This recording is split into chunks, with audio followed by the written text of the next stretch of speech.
For the Prime Minister's reports on the Oceania petition drive regarding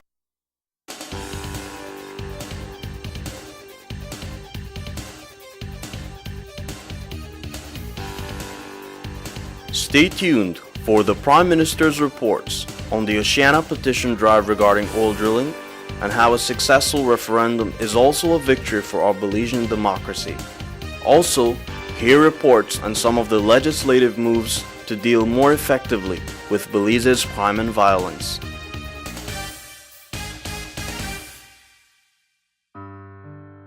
To lose yourself to romance, you must first create the right conditions, and Belize is the perfect setting. See for yourself why Brides Magazine has named Belize the #1 up-and-coming honeymoon destination in the world. Go to Belize in Love at travelbelize.org and plan a truly special amorous getaway. Get recommendations for accommodations and promotions. Be one with one another. Be one with Belize.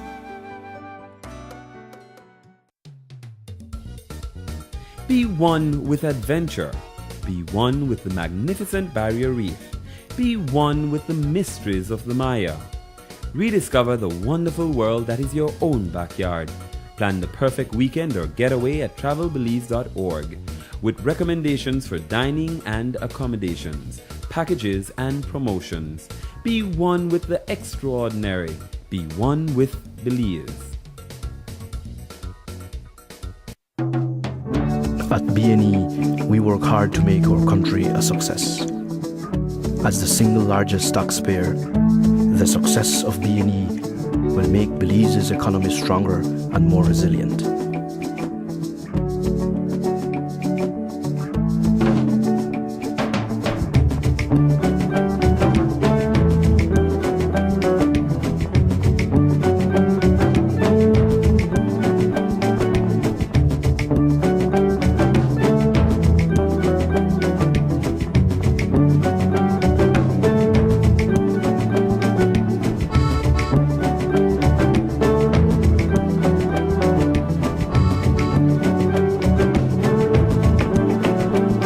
Hard work directly contributes to our country's development.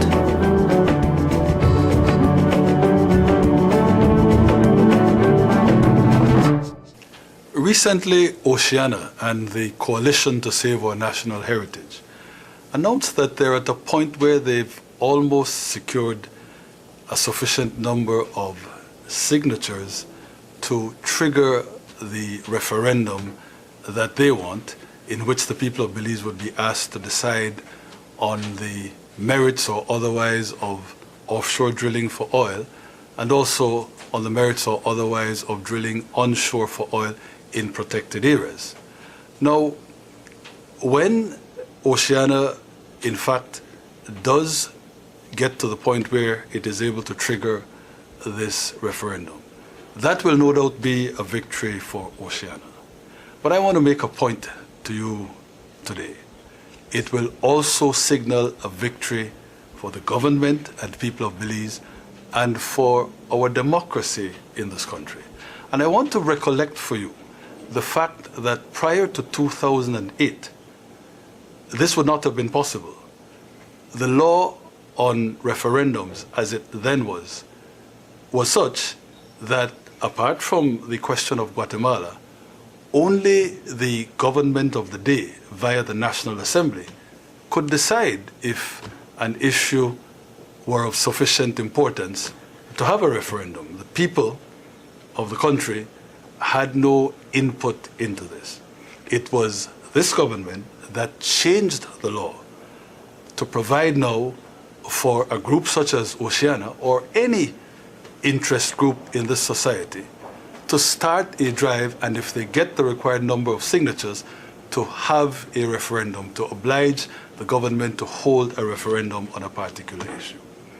The significance of this is that it deepens our governance structure.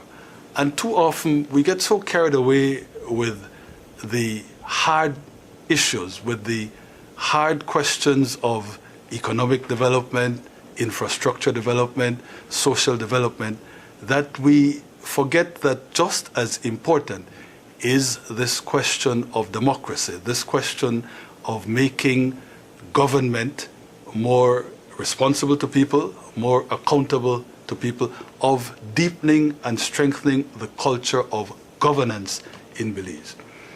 What is happening now with Oceana is only part and parcel of a larger reform effort that government has initiated, so that, for example, as well, now the Finance and Audit Reform Act has been amended to provide for penalties for both politicians and public officers that breach any of the provisions of the Finance and Reform Act. The Finance and Reform Act, of course, being the legal backstop that is supposed to ensure that public officials act in an honest fashion. Now, with the reform measures of this administration, people can actually be charged and go to jail if they breach the provisions of the Finance and Audit Reform Act. Similarly, fiscal transparency regulations have been promoted by this government. We're in the process of revising the regulations on procurement of public goods and public services. All this is part of this larger overarching effort on the part of the government to ensure that our democracy is as strong as it can possibly be. And I just thought that we should take a moment, in fact spurred on by the Oceana news, to make this point that it is very important that as we move this country forward, we concentrate as well on strengthening our democracy and making public officials accountable to the electorate. On this point, to close off, I just want to say that in terms of the referendum itself, I don't agree with what Oceana is trying to achieve. That is a vote that would say ban offshore oil exploration completely, ban completely any exploration for oil in protected areas. Government has already agreed with Oceana and other interested bodies. We're prepared to put in special safeguards to govern any exploration, either offshore or in protected areas. And I think that's where it should stop. The point is that we have a duty to balance the needs of conservation with the need for development. And so I would say that when that referendum does come, I will ask you to support the government's position, which is that we should proceed with offshore drilling, providing we can make it as safe as is humanly possible, and we should proceed with drilling in protected areas, providing again that we can make it as safe as possible. We need to balance the need to exploit resources for the development of this country with the need to protect other resources that need a protection. Thank you.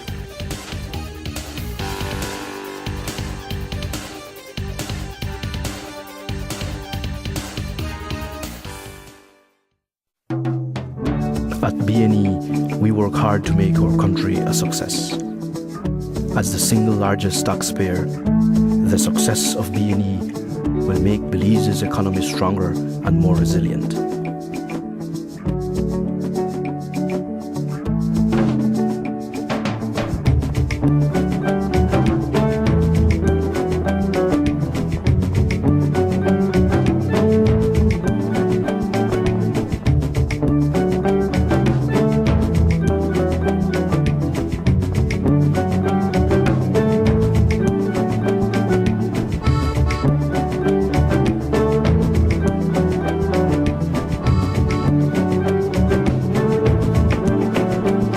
Hard work directly contributes to our country's development.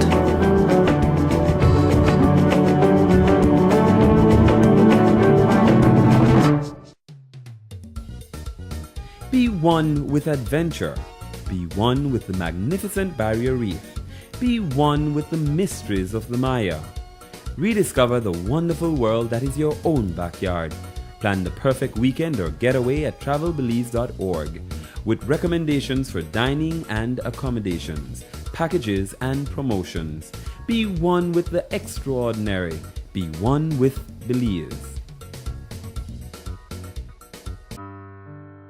To lose yourself to romance, you must first create the right conditions, and Belize is the perfect setting. See for yourself why Brides Magazine has named Belize the #1 up-and-coming honeymoon destination in the world. Go to BelizeInLove at travelbelize.org and plan a truly special amorous getaway. Get recommendations for accommodations and promotions. Be one with one another. Be one with Belize.